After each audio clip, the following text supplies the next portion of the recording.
warahmatullahi wabarakatuh. Salam sejahtera buat kita semua. Di sini kami akan menganalisis tentang teks editorial. Sebelum itu, perkenalkan, nama saya Ahmad Rafiq Ahmad. Nama saya Muhammad Aga Prayoga. Saya Syarif Julietro. Saya Najwa Fadaiza. Yuk, simak video kami untuk tahu lebih jauh tentang teks editorial.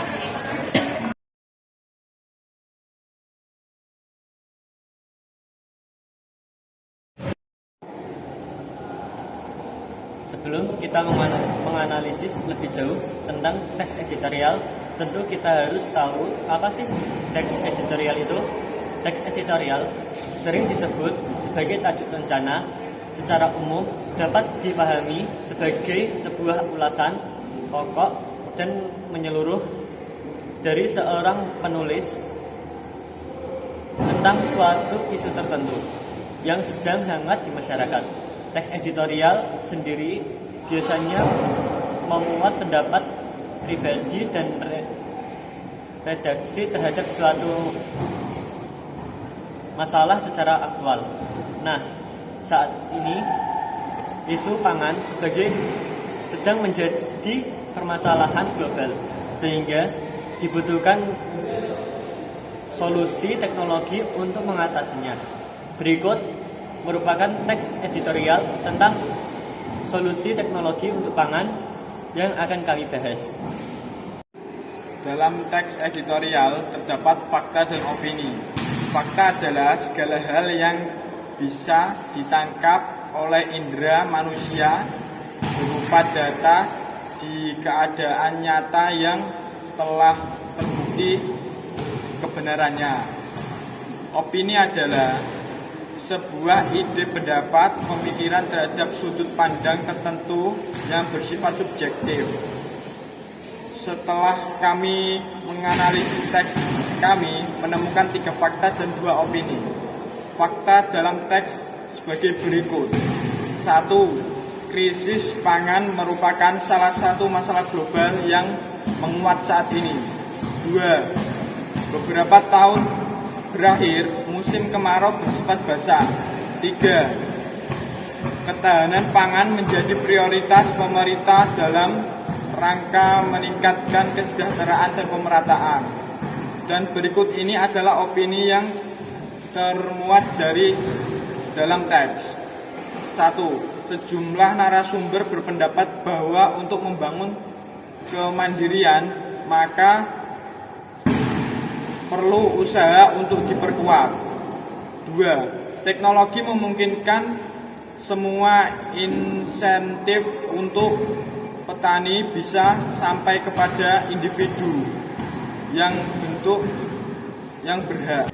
Berikutnya kami akan menyampaikan pendapat kami tentang teks editorial ini adalah penggunaan teknologi pangan harus dilakukan untuk meningkatkan minat generasi muda dalam usaha tani.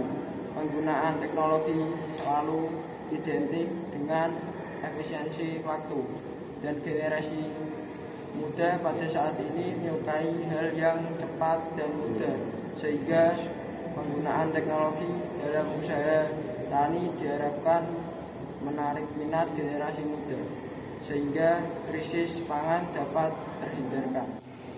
Berikutnya yaitu struktur teks editorial. Struktur yang pertama yaitu pengenalan isu, terdapat pada paragraf 1 dan 2. Dalam paragraf tersebut berisi pemaparan sekilas tentang krisis pangan yang sedang menjadi ancaman global dan penjelasan tentang krisis pangan yang ada di Indonesia.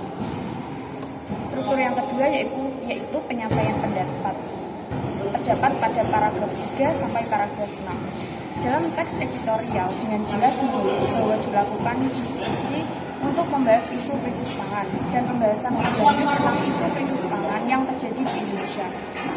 Struktur yang terakhir yaitu penegasan, terdapat pada paragraf 7 dan 8. Dari diskusi yang dilakukan oleh tim redaksi ditarik kesimpulan dan atau solusi dari permasalahan krisis pangan dengan penggunaan teknologi. 6. Yang terakhir yaitu kaidah kebahasaan. 1. Menggunakan kalimat retoris. Ancaman itu masih ada meski harga mulai turun. Solusi baru harus dicari.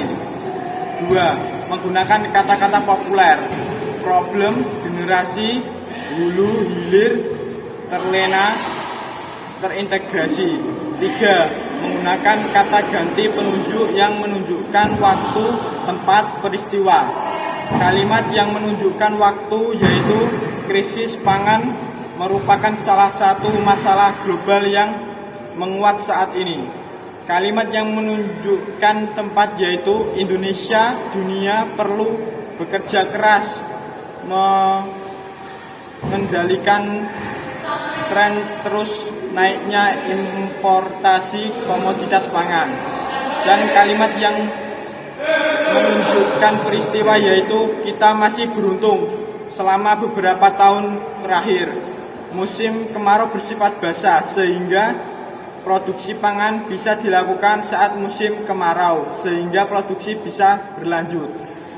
Selanjutnya, terakhir, teks editorial menggunakan konjungsi konsultas dan berbagai masalah yang muncul selama ini. Teknologi sudah tersedia, terjadi selalu saja terhambat oleh masalah lain.